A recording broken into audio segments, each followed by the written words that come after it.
Amazon's forward price-to-earnings ratio just hit 24.5 times, the lowest since November 2008. The S&P 500 surged nearly 2% today on Iran's ceasefire hopes. Those two facts should not coexist, yet here we are.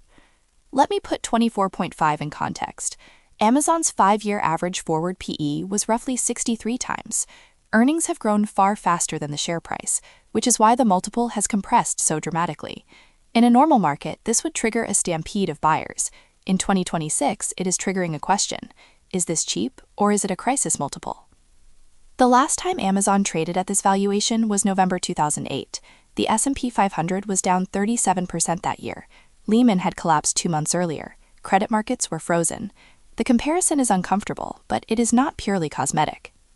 In 2008, Amazon's low multiple reflected genuine existential uncertainty about consumer spending collapsing. Investors didn't know if discretionary retail would survive. Today, the concern is different, but structurally similar. Will AI, specifically Google, Anthropic, and emerging models, erode AWS's pricing power? Will Amazon's capital expenditure cycle consume cash flow before the returns arrive? The Wells Fargo CEO flagged it directly this week. Markets and Main Street are disconnected. Wall Street is pricing crisis, Main Street is still spending. That disconnection is what makes this a history rhymes moment, not a history repeats moment. Amazon's revenue growth is structurally faster now than it was in 2008. Margins are expanding. AWS still controls roughly a third of global cloud infrastructure. In 2008, Amazon was a retailer who happened to be building a cloud. In 2026, it is a cloud company that happens to run the world's largest retailer. But here is the similarity that matters. Both periods share a single cause of multiple compression. Investors cannot see where earnings land 2 years out. In 2008, it was recession uncertainty. In 2026, it is AI disruption uncertainty plus oil-driven inflation uncertainty. Powell's warning this week, another supply shock is coming, means the Fed may not be in a position to cut rates to support growth even if the economy slows. Oil crossed 107 Brent this week. Gas hit $4 a gallon for the first time since 2022. Each dollar at the pump is a dollar not going to Prime memberships or third-party sellers. That is not a trivial headwind for Amazon's retail margins.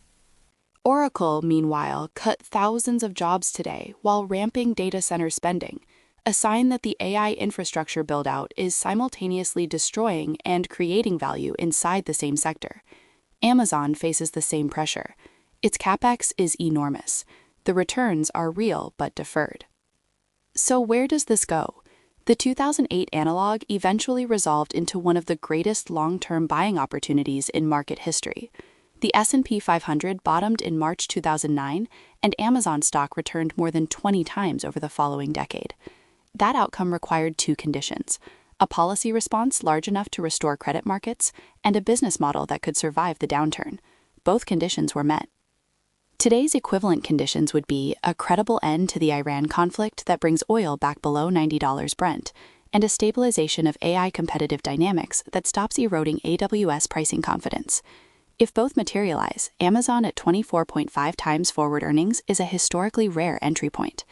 The stock's forward PE has never sustained below 25 times for more than a few months, even in the worst post-2008 drawdowns. The weight of evidence points toward this being a valuation floor rather than a valuation trap, but only if oil comes down. Right now, the Iran ceasefire signals that drove today's rally are unverified.